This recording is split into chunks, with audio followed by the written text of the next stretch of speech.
Baik, terima kasih kepada Dr. Muhammad Soifi, spesialis ortopedi, telah memandu jalannya sesi yang pertama. Terima kasih juga pada peserta yang telah menunggu. Kita akan melanjutkan untuk sesi kedua yang akan dipandu oleh moderator kita, Dr. Muhammad Hud Suhargono, dokter spesialis obstetrik ginekologi konsultan. Beliau lahir di Surabaya 28 Maret 1970 dengan riwayat pendidikan lulus FK UNER tahun 1995, lulus PPDS Obstetri and Ginekologi Fakultas Kedokteran Universitas Airlangga tahun 2006, lulus konsultan Obginos FK Universitas Airlangga tahun 2018, Comparative Study of Social Obstetric Gynecology Consultant in Sri Lanka tahun 2018, Fellow Training in School of Community Medicine Adelaide University 2018. Untuk riwayat pekerjaan beliau bekerja di Clinical Consultant Program Emas USAID Jawa Timur, USAID 2012 hingga 2017, MNH Advisor Program Jalin USAID Jawa Timur 2018 hingga sekarang, Koordinator Satgas Yandas Forum Penakit Jawa Timur, dan Kepala Instalasi Maternal Perinatal RSUD Bangil Pasuruan 2018 hingga sekarang. Kepada Dr. Hud, kami persilahkan untuk memandu sesi kedua. Ya, terima kasih Mbak MC-nya. Saya lanjutkan dengan sesi kedua, akan kita panggil pemateri berikutnya untuk sesi kedua pengalaman tata laksana kasus di rumah sakit rujukan COVID-19. Kami persilakan pembicara pertama, Dr. Arif Bakhtiar, spesialis paru konsultan. Ya, selanjutkan untuk para peserta webinar medical training kedua, update on COVID-19 penanganan yang terus berkembang. Ini untuk sesi kedua, kita akan ada 4 pembicara pada siang hari ini. Mereka ini adalah, beliau ini adalah para pulmonologis di rumah sakit rujukan COVID dan akan berbagi pengalaman untuk merawat pasien-pasien COVID di rumah sakitnya. Untuk pemateri pertama, pengalaman kasus dan tata laksana di Rumah Sakit Dr. Sutomo sebagai rumah sakit pemerintah tipe A adalah Dr. Arif Bakhtiar, spesialis paru konsultan. Beliau ini adalah staf di Departemen Pulmonologi di Fakultas Kedokteran Universitas Airlangga dan sebagai Satgas COVID-19 di Rumah Sakit Dr. Sutomo juga. 15 menit waktunya, Dr. Bakhtiar. Monggo, persilahkan. Terima kasih, Dr. Hud, spesialis obstetrik ginekologi. Assalamualaikum warahmatullahi wabarakatuh. Saya Arif Bakhtiar dari Rumah Sakit RSUD Dr. Sutomo. Kami nanti akan berbagi pengalaman mengenai tata laksana pasien dengan COVID-19. Ini sekedar refreshing aja kita bahwa wabah di dunia itu kita sudah bukan hanya kali ini. Sejak tahun 85 mengenai AIDS, bahkan 100 tahun yang lalu mengenai flu Spanyol, lalu ada SARS, kemudian ada flu burung, ada swine flu, dan terakhir MERS-CoV. Dan kali ini seperti dewanya virus ya, kita menghadapi SARS-CoV-2 ini ya. Saat ini seperti seolah-olah corona ini menggenggam dunia, kita dalam genggaman corona seolah-olah. Hampir semua sendi kehidupan terpengaruhi oleh adanya COVID-19 ini. Kami dari Dr. Sutomo sendiri, tim Pinere sudah terbentuk sejak era flu burung kurang lebih tahun 2005. Dan untuk itu tim terdiri dari multidisiplin. Kami terdiri dari ada manajemen, kemudian klinisi terdiri dari ada dokter paru, anestesi, ada internis, ada kardiolog, kemudian penunjang yang ikut dalam tim adalah tim radiologi, mikrobiologi, patologi klinik, juga dari tim PPI, juga dari para medis. Kami di RIK, ruang isolasi khusus, para medis merupakan dari ICU settingnya. Selama penanganan pasien dengan COVID-19, kami melakukan diskusi intens hampir setiap hari, ya tentu saja dengan physical distancing. Dan kami pun dapat fasilitas seperti suplemen tambahan dari rumah sakit. Ini sekedar berbagi pengalaman aja. Terkait dengan kewaspadaan penularan penyakit selama di rumah sakit, fasilitas yang ada antara lain yaitu ruang isolasi khusus yang memiliki suatu anterum wajib dan bertekanan negatif, dan yang ideal ada HEPA filter jika memang ada. Kemudian selama penempatan pasien, kami lakukan suatu pengelompokan pasien dengan kasus positif ya akan kami kumpulkan dengan kasus yang positif. Kecuali yang kasus dengan PDP, kami berusaha untuk tidak mencampurkan karena PDP nantinya bisa positif juga bisa negatif. Dan yang lebih penting lagi mengenai ketersediaan APD untuk petugas. Untuk kami di ruang isolasi khusus tentu saja dengan kesiapan di level 3.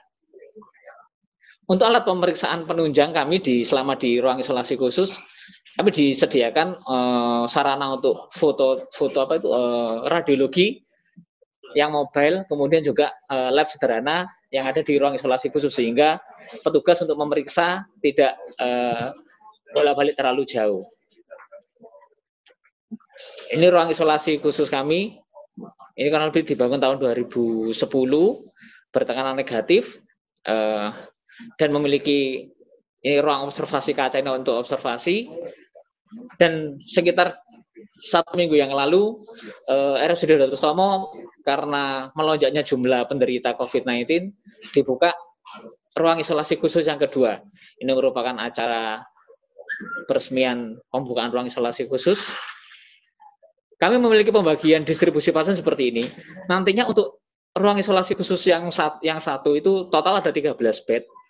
Namun saat ini masih tersedia 4 ventilator. Dan harapannya nanti 13 bed ini semuanya untuk ruangan dengan setting ventilator.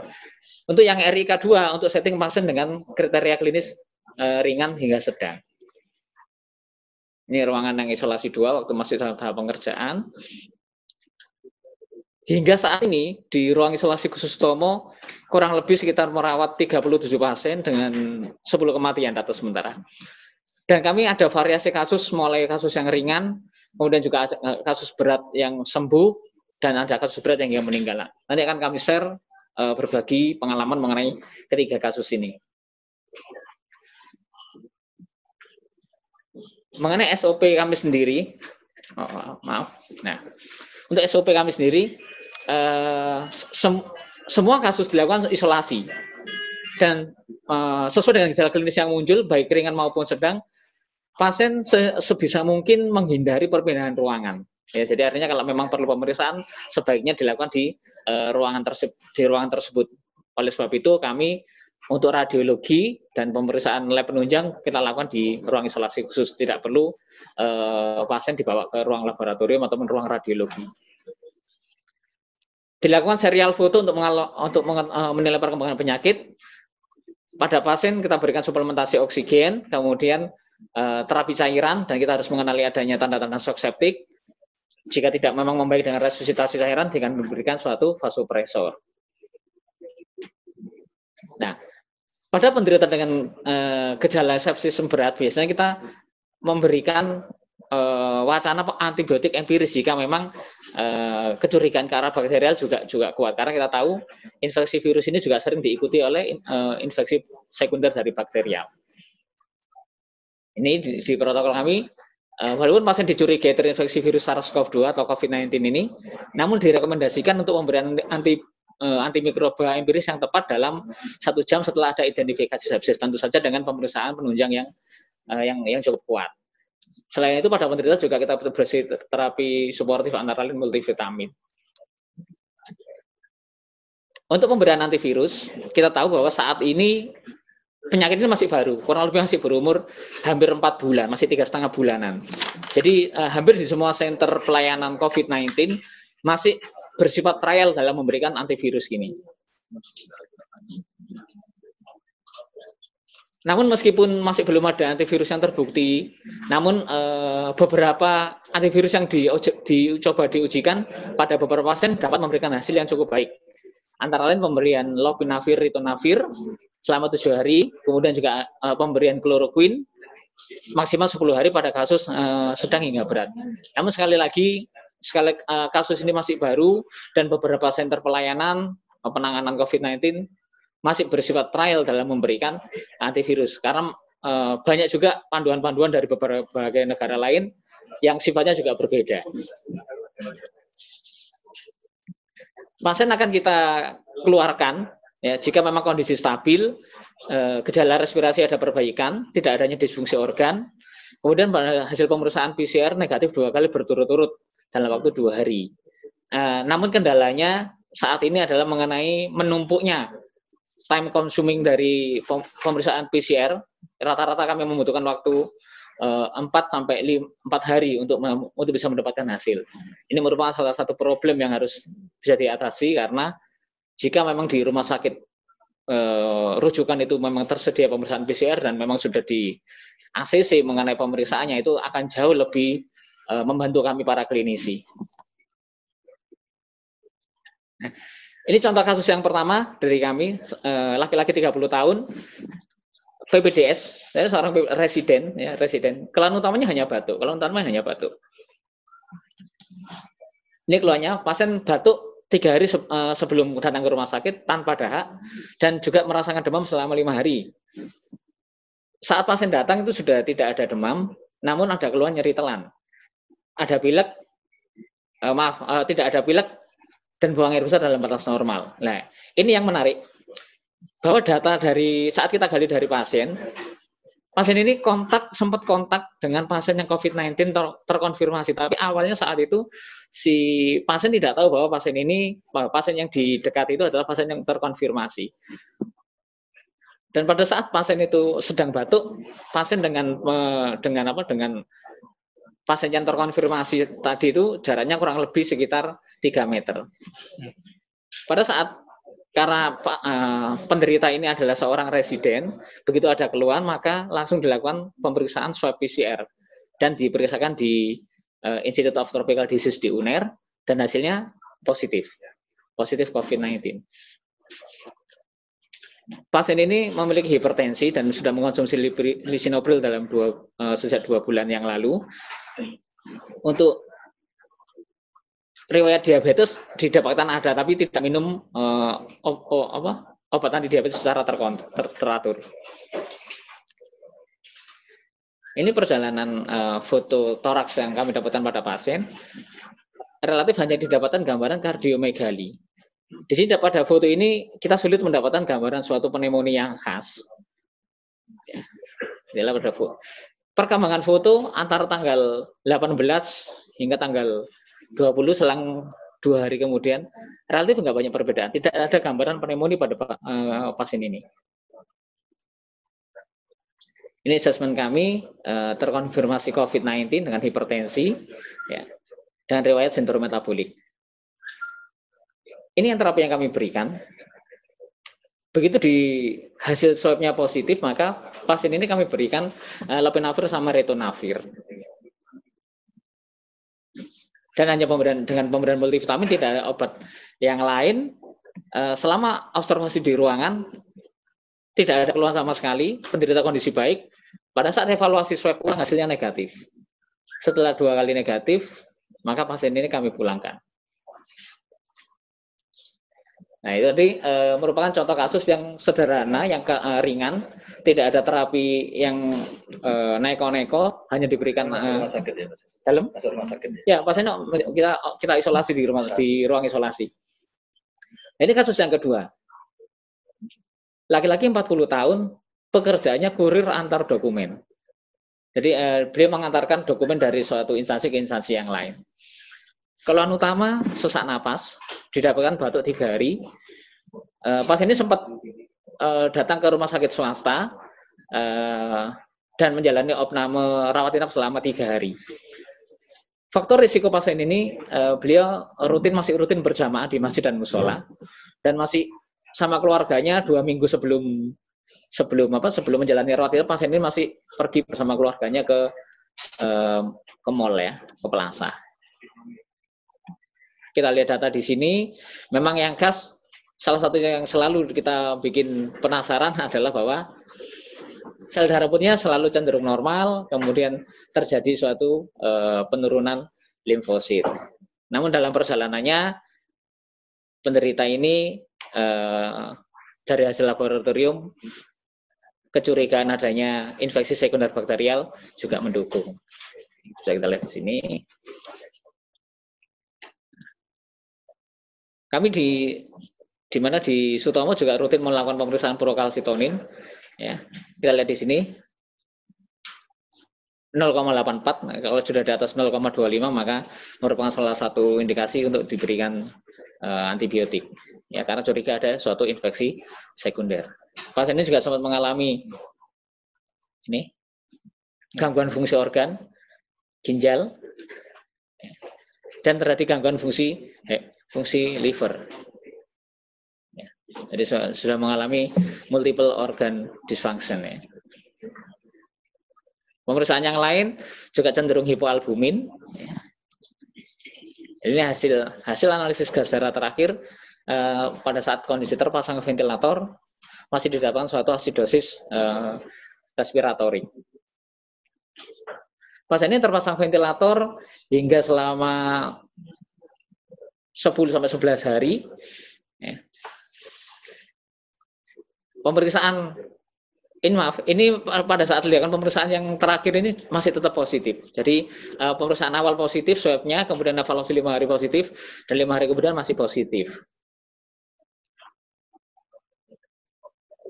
Ini hasil pemeriksaan hapusan dahaknya. Ini gambaran serial fotonya. Awalnya penderita seperti ini. Gambaran suatu pneumonia di basal, kanan dan kiri. Masih belum tampak gambaran ARDS yang luas, belum tampak. Dan setelah dirujuk ke Sutomo, ini waktu menjalani dirawat inap di rumah sakit swasta yang lain di luar Sutomo. 4 hari kemudian pasien dirujuk. Dan ini foto pada saat awal datang ke ruang isolasi. Sudah mengalami gambaran infiltrat luas bilateral. Ini rangkaian perjalanan fotonya sudah langsung proses intubasi. Kesannya pada saat foto tanggal 10 ini, kesannya ada pengurangan infiltrat, tapi secara klinis pasien masih dalam kondisi jelek. Ini asesmen kami, pneumonia berat dengan serai gagal napas dan shock sepsis. Nah, ini yang terapi yang kami berikan. Kami memberikan antibiotik meropenem karena waktu itu ada indikasi pemberian antibiotik dengan procalcitonin yang tinggi. Lalu kami berikan kloroquine sampai 10 hari. 2 menit, dokter. Oke, makasih, Dok. Pasien tersebut akhirnya meninggal.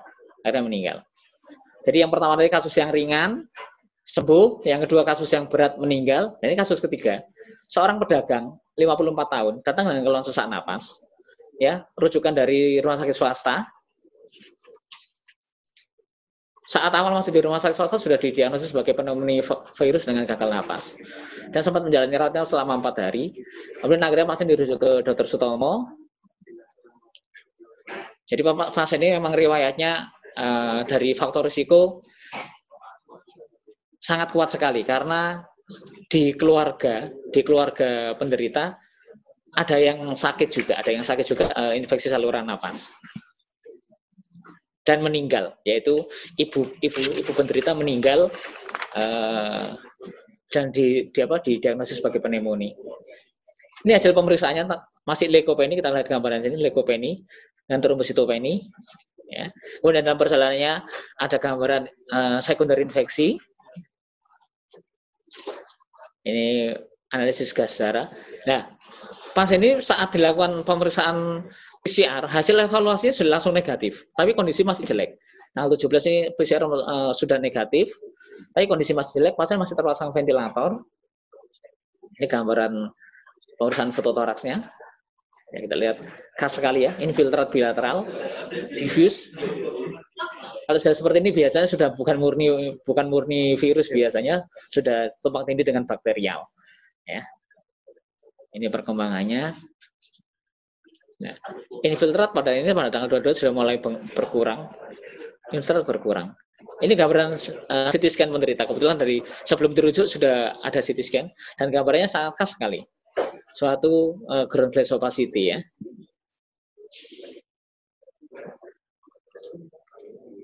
Nah, pasien ini dan gagal napas, ada mikosis juga hasil pemeriksaan dahaknya.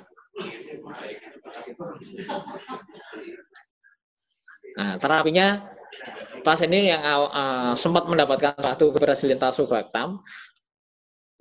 Nah, dan pasien ini akhirnya setelah pasang ventilator dan terapi setelah beberapa lama, pasien ini sembuh, dinyatakan sembuh dan bisa lepas ventilator dan pasien pulang. Dan pasien bisa pulang. Jadi artinya kami tadi menyampaikan mulai ada kasus yang ringan sembuh tanpa terapi khusus, kemudian berat dengan komplikasi suatu pneumonia dengan infeksi bakterial sekunder dan meninggal. Dan pasien ini sama berat, ada infeksi sekunder bakterial, namun akhirnya sembuh. Jadi sebagai ringkasan, menurut kami penanganan COVID ini tidak bisa hanya dari salah satu divisi saja, memerlukan sebuah tim, sarana dan prasarana yang didukung oleh manajemen, kemudian ketersediaan ruang isolasi merupakan salah satu hal yang mutlak. Ya. Dan satu lagi, variasi kasus COVID-19 sangat luas. Ya. Ada yang tidak perlu terapi khusus, hanya suportif, membaik, hingga pasien yang memerlukan terapi intensif. Karena COVID-19 merupakan suatu baru, masih berumur kurang lebih 3 hingga 4 bulan, maka panduan dan protokol masih memerlukan suatu revisi ke depannya.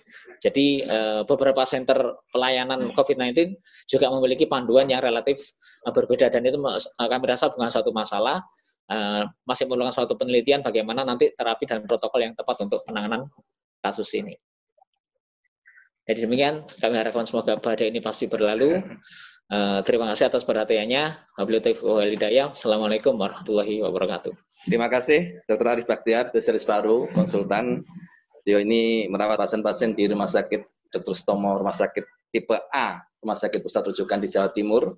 Yang menarik dari datanya adalah sampai sekarang merawat 37 kasus, dengan 10 kasus yang berakhir dengan kematian, jadi tepatnya cukup tinggi ini. Jadi memang gambaran untuk rumah sakit tipe A biasanya yang datang berat-berat.